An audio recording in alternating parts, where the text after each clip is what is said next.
This channel does not promote any violent, harmful, or illegal activities. All content provided by this channel is meant for an educational purpose only. সরকারের রাজস্ব ফাঁকি দিয়ে মহানন্দা নদী থেকে অবাধে বালি পাচার। চাঁচলে মহানন্দা নদীতে বালি মাফিয়াদের রমরমা কারবার। মহানন্দা নদীর বুক কেটে রমরমিয়ে চলছে অবৈধ বালি উত্তোলন। চাঁচল 2 ব্লকের হোসেনপুর ও পুরাতন খানপুরের মহানন্দা নদীর ঘটনা। অবৈধ বালি উত্তোলনের জেরে বিপাকে বৈধ ঠিকাদাররা। তাদের দাবি সরকারের অনুমতি থাকা সত্ত্বেও তারা নির্ধারিত ঘাটে কাজ করতে পারছেন না। আর অন্যদিকে অবৈধ উত্তোলনের ফলে সরকারও বিপুল রাজস্ব থেকে বঞ্চিত হচ্ছে।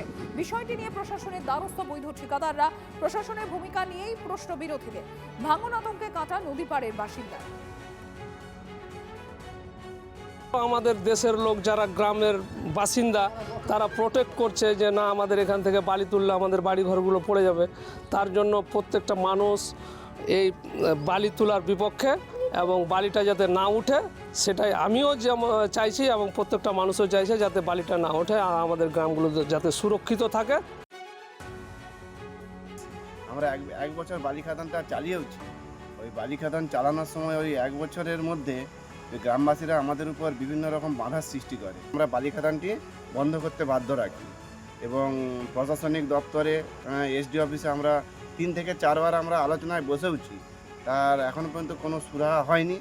কিন্তু আমরা আবার যখন পুনরায় ওই বালি খাদানটি আরম্ভ করতে যাই তো লোকাল জনগণ আবার সেরকমভাবে আমাদের উপর বাধার সৃষ্টি করে। নদীর পক্ষ থেকে বিনা অনুমতি ছাড়া মাটি তুলছেন, মাটি কাটছেন তৃণমূলের নেতারা। এর ফলে নদীর গতিপথ ক্ষমতা হারিয়ে যাচ্ছে। দেখুন, প্রশাসনের একাংশের মদত ছাড়া এই মাটি চুরি, মাটি কাটা জাস্ট ইম্পসিবল। আমরা সমস্ত পাবলিক রিপ্রেজেন্টেটিভ ওখানকার তাদের সাথে নিয়ে বসেছিলাম এই ইস্যুটাকে রিজলভ করার জন্য। আমাদের ফ্রুটফুল আলোচনা হয়েছে। ওনাদেরকে বলা হয়েছে যদি লোকালি কোনো মিস ইনফরমেশন থাকে, অনেকের ইনফরমেশন রয়েছে লোকাল মানুষের যে হয়তো নদীটা কাটলে হয়তো আরও বেশি পাড়ের ক্ষতি হবে বা বন্যার দ্বারা পাড়ের লোকেরা ক্ষতিগ্রস্ত হতে পারে। এই ইনফরমেশনগুলো যাতে ওনাদেরকে বলা হয়েছে যেটা মানুষের সাথে কথা বলে রিজলভ করতে। তৃণমূলের মদতে প্রমোটার দৌরাত্ম্য। মালদা শহরে মাঝরাতে ধুলোয় মিশে গেল একের পর এক দোকান। চলল দেদার লুটপাট। মুখ্যমন্ত্রীর কাছে অভিযোগ মালদা চেম্বার অফ কমার্সে। কঠোর পদক্ষেপ করা না হলে বন্ধের হুঁশিয়ারি ব্যবসায়ীদের। তুঙ্গে শাসক বিরোধী চর্চা।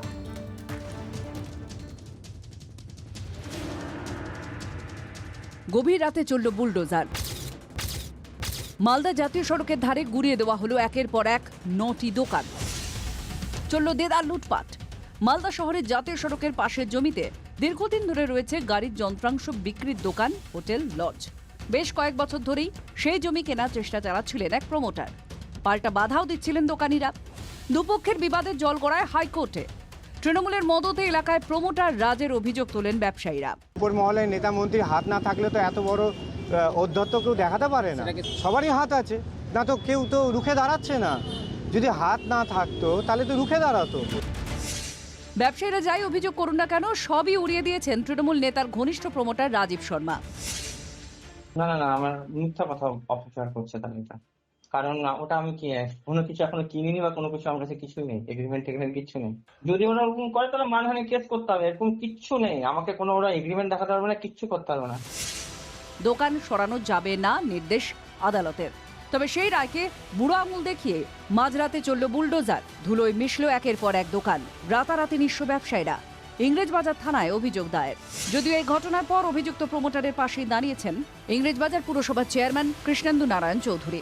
আনঅথরাইজড এনক্রোচমেন্ট করে নিয়েছে, কারণ পোস্ট অফিস মোড়ের সামনে ওখানে বোর্ড লাগিয়ে দেওয়া হয়েছে যে affiliated by chamber of commerce. ওটা তো কমপ্লিটলি ওখানে যারা আছে আনঅথরাইজডলি 5 বার 6 বার করে হাত বদল হচ্ছে টাকার বিনিময়ে। মুখ্যমন্ত্রীকে অভিযোগ জানিয়ে চিঠি দেওয়ার ভাবনা মালদা চেম্বার অফ কমার্সের। 48 ঘন্টার মধ্যে কঠোর পদক্ষেপ না করলে জেলায় বন্ধের ডাক দেওয়ার হুমকি ব্যবসায়ী সংগঠনের। জেলা পুলিশের কাছে আমরা অলরেডি 2 বার ইনফরমেশন করেছি এবং আমরা মাননীয় পুলিশ সুপারের সঙ্গেও আজকে আমাদের সেক্রেটারি উত্তমবাবু কথা বলেছেন পুলিশ সুপার আমাদের বলেছেন যে এই ব্যাপারে আমি সঙ্গে সঙ্গে স্টেপ নিব। দোকান ভাঙচুর লুটপাটের ঘটনায় রাজ্যের শাসক দল তৃণমূলকে তীব্র আক্রমণ বিজেপির। যদি সমস্ত কিছু বৈধ থাকে তাহলে রাতের অন্ধকারে ভাঙতে হয় নাকি? তাহলে কোর্টের সমস্ত কাগজপত্র দিয়ে দিনের বেলা নোটিশ করে ভাঙবে। রাতের অন্ধকারে ভাঙছে মানে জানতে হবে অবৈধ ব্যবস্থা আছে, এবং সম্পূর্ণ এই ব্যবস্থার পিছনে তৃণমূল কংগ্রেসের সমস্ত নেতৃত্ব যুক্ত আছে। বিধানসভা ভোটের আগে এলাকায় বুলডোজার চালিয়ে নিজেদের দাপট দেখানোর কৌশল তৃণমূল কংগ্রেসের। তুঙ্গে তরজা। মালদা থেকে শুভতোষ ভট্টাচার্যের রিপোর্ট, TV9 বাংলা। নাগরিক স্বাচ্ছন্দ্য পরিষেবায় আরও এক ধাপ এগুলো কলকাতা পুলিশ। বয়স্ক মানুষদের জন্য একাধিক থানায় তৈরি হচ্ছে র্যাম্প। অভিযোগ ও সমস্যার কথা জানাতে এসে অসুবিধায় পড়েন প্রবীণ বা বিশেষভাবে সক্ষম নাগরিকরা। অসুবিধা দূর করতে এই পদক্ষেপ। প্রতিটি থানায় হুইল চেয়ার রাখারও পরিকল্পনা। থানায় পুলিশ কর্মী, ডিউটি অফিসারদের ক্ষেত্রে বডি ক্যামেরা বাধ্যতামূলকের ভাবনা চিন্তা চলছে। থানায় আগত নাগরিকদের সঙ্গে কি ধরনের ব্যবহার করা হচ্ছে তা ধরা পড়বে ক্যামেরায়। যে কোনো ধরনের অভাব, অভিযোগ কিংবা সমস্যা নিয়ে শহর কলকাতার যে কোনো থানাতে সাধারণ নাগরিকরা পৌঁছানোর পর থানার একেবারে দরজা থেকে শুরু করে ভেতরের পরিবেশ, এমনকি পুলিশ কর্মীদের ব্যবহার, সব দিক থেকেই নাগরিক বান্ধব পুলিশিংয়ের দিকে আরও এক ধাপ এগোতে চলেছে কলকাতা পুলিশ। ক্যামেরায় অভিজিতের সঙ্গে সুপ্রিয় গুহ, TV9 বাংলা। আমরা কতটা চিন্তা শক্তি নিয়ে এটা করেছেন যে র্যাম্পের একটা ব্যবস্থা করা, কিংবা আমাদের যারা সিনিয়র সিটিজেন্স যারা থাকবে, যারা হয়তো স্টেয়ার কেস উঠতে পারছে না সিঁড়ি দিয়ে, র্যাম্প যতদিন না হয় ততদিন ডিউটি অফিসার নিচে বসবে এবং ওসি দরকার হলে নিচে নেমে আসবে, এসে তার বক্তব্য শুনবে।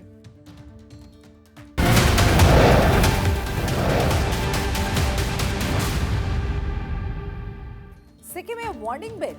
এখনো কেঁপেই চলেছে সিকিম। 4 দিনে 39টি ভূমিকম্প সিকিমে। আজ সকালেও নামছে মাঙ্গানে ভূমিকম্প। বড় ভূমিকম্পের আশঙ্কা বিশেষজ্ঞদের। সতর্ক থাকার পরামর্শ সিকিমের বিপর্যয় মোকাবিলা দপ্তর। নিরাপদ জায়গা খুঁজে রাখুন, পরামর্শ বিপর্যয় মোকাবিলা দপ্তর। নর্মালি এই ধরনের শক যদি হয়, এটা আমরা একটা প্রিকাশনারি অ্যাক্টিভিটি বলি, অর্থাৎ বড় আর্থিকের আগে এরকম শক হয়, হয়তো একটা 5.5 বা এই ধরনের একটা আর্থকুয়েক এই স্যালোডেতে হলেও হতে পারে, এবং সেটা কবে হবে, ঠিক কখন হবে, এটা আমরা বলতে পারি না। এই ধরনের সিকোয়েন্স অফ আর্থকুয়েক, এগুলোকে সোয়াম আমরা বলি।